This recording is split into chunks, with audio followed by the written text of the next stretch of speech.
Richard Ramirez, the notorious serial killer dubbed the Night Stalker, lived a life marred by violence and depravity.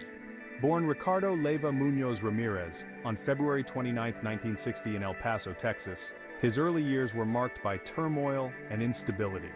He was the youngest of 5 children born to Julian and Mercedes Ramirez, Mexican immigrants who struggled to provide for their family. His father, a former police officer in Mexico, was prone to violent outbursts and often subjected his children to physical abuse. Richard witnessed this violence firsthand, which likely had a profound psychological impact on him. Amidst the chaos of his home life, Ramirez found solace in the darker side of life.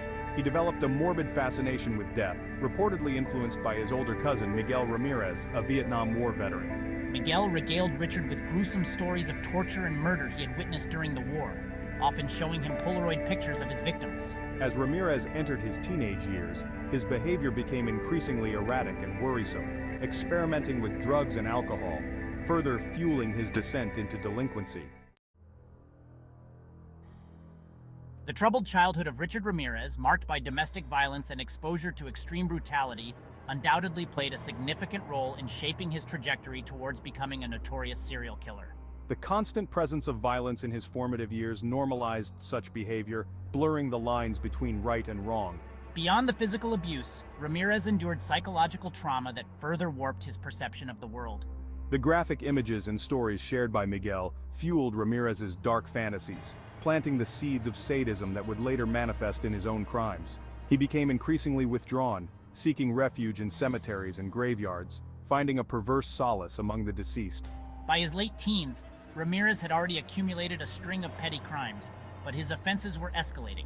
His voyeuristic tendencies, a precursor to his later home invasions, reveal a growing obsession with control and intrusion. The thrill he derived from violating the sanctity of others' homes foreshadowed the depravity that would come to define his reign of terror. The year 1984 marked a turning point in Richard Ramirez's descent into utter depravity. The city, known for its glamour and sunshine, would soon find itself shrouded in fear as the specter of the Night Stalker loomed large. Ramirez's reign of terror began on June 28, 1984, with the brutal murder of 79-year-old Jenny Vincow. Entering her home through an open window, Ramirez stabbed Vincow repeatedly before slashing her throat. Over the next several months, Ramirez terrorized the Los Angeles area, seemingly striking at random. His victims, ranging in age from 9 to 83, were from diverse backgrounds, suggesting an indiscriminate selection process that only amplified the city's terror.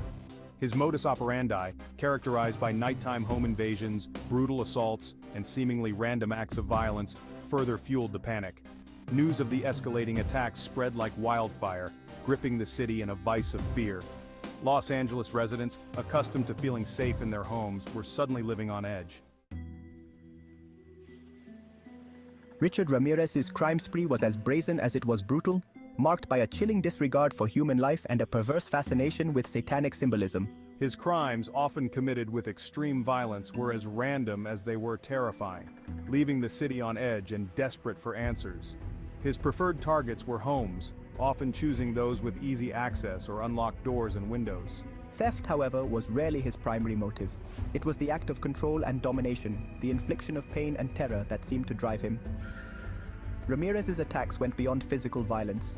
He subjected his victims to psychological torture, forcing them to perform degrading acts, profess their allegiance to Satan, or witness the assault of their loved ones. The seemingly random nature of his attacks, coupled with the brutality and depravity of his crimes, created a climate of fear unlike anything Los Angeles had seen before. Section 5. Witness to Evil, the Night Stalker's modus operandi. The crimes of Richard Ramirez, though seemingly random in their selection of victims, were often carried out with a chillingly consistent modus operandi. This pattern, characterized by nighttime home invasions, the use of everyday weapons, and a penchant for satanic rituals, provided investigators with crucial clues while also amplifying the terror that gripped Los Angeles. Ramirez's calling card was his preference for striking at night, often entering homes through unlocked doors or windows. The cover of darkness not only provided him with a tactical advantage, but also played into the psychological terror he inflicted, transforming the safety of one's home into a place of vulnerability and fear. Adding to the horror, Ramirez often subjected his victims to satanic rituals, forcing them to renounce their faith or pledge allegiance to the devil. Section 6. Inside the Mind of a Killer. The Psychology of Richard Ramirez. Understanding the motivations and psyche of a serial killer like Richard Ramirez is a complex and often disturbing endeavor. While there is no single explanation for what drives an individual to commit such heinous acts, exploring the psychological factors at play can shed some light on the darkness that can reside within the human mind. Experts have suggested that Ramirez's troubled upbringing, particularly the physical abuse he endured at the hands of his father, played a significant role in shaping his worldview. Beyond the physical trauma, Ramirez's exposure to extreme violence through his cousin's war stories likely further warped his perception of acceptable behavior. Section 7. The Night Stalker's gruesome legacy. Notable cases. Richard Ramirez's reign of terror encompassed a wide range of victims and a horrifying spectrum of violence. However, some cases stand out for their sheer brutality and the lasting impact they had on the public psyche. These cases, etched in the annals of true crime, offer a chilling glimpse into the depths of Ramirez's depravity. One such case is that of the elderly couple, Maxon and Layla Needing.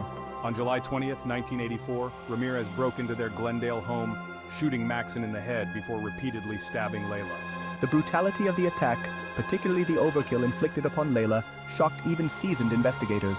Another haunting case is that of Mabel Bell and her sister Florence Lang. Section 8. The Walls Close In. The beginning of the end for Ramirez. As Richard Ramirez continued his reign of terror, law enforcement agencies across California were working tirelessly to put an end to his spree. A crucial break in the case came with the discovery of a fingerprint at one of the crime scenes.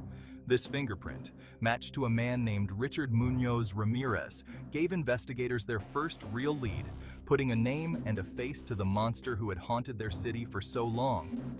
With the suspect identified, law enforcement wasted no time in releasing Ramirez's mugshot to the public. The image, plastered on newspapers and television screens across California, sparked a wave of tips and sightings as citizens became actively involved in the manhunt. The pressure on Ramirez intensified as the dragnet tightened. Section 9. Brought to justice: the capture and trial of Richard Ramirez. On August 31st, 1985, the reign of terror that had gripped Los Angeles finally came to an end. Richard Ramirez, the elusive Night Stalker, was apprehended by a group of East Los Angeles residents after a failed carjacking and a desperate attempt to flee on foot. Recognized from his widely circulated mugshot, Ramirez was chased through the streets by angry citizens, some armed with makeshift weapons. The trial of Richard Ramirez was a media spectacle, captivating the nation and providing a platform for the survivors and families of his victims to confront the man who had brought so much pain and suffering. The prosecution presented a mountain of evidence, including eyewitness testimony, fingerprints, and ballistic analysis, linking Ramirez to the string of murders and assaults. On September 20th, 1989, Richard Ramirez was found guilty on all charges, including 13 counts of murder, 5 counts of attempted murder, 11 counts of sexual assault, and 14 counts of burglary. Section 10. Life After Death: the aftermath and cultural impact of the Night Stalker. The capture and conviction of Richard Ramirez brought a sense of relief to Los Angeles and beyond.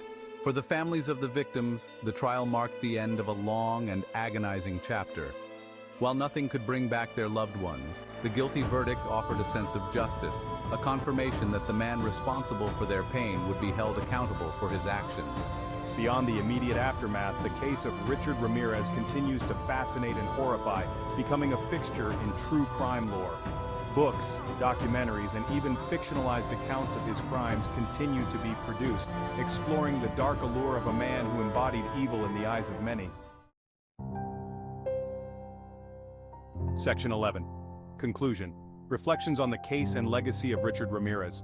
The case of Richard Ramirez, the Night Stalker, stands as a chilling reminder of the capacity for evil that exists within humanity. While the capture and conviction of Ramirez brought a sense of closure and justice, the scars left by his reign of terror run deep.